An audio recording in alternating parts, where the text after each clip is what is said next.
শতরূপে সারদা বই থেকে পাঠ। এবারের বিষয় পঞ্চপ্রদীপে মাতৃদর্শন, অমিয় কুমার বন্দ্যোপাধ্যায়। পরবর্তী অংশ।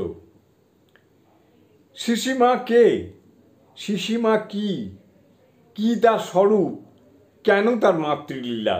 এ সম্পর্কে নিগুড় সাধারণ সূত্রগুলি দিয়ে গিয়েছেন স্বয়ং শ্রী শ্রী রামকৃষ্ণ ও শিশিমা এবং স্বামী বিবেকানন্দ প্রমুখ শ্রীরামকৃষ্ণ সন্তানেরা। তাদের ওইসব উক্তি, স্তব ও স্তোত্রগুলির উপর ভবিষ্যতে না জানি কত ভাষ্য টিকা রচিত হবে।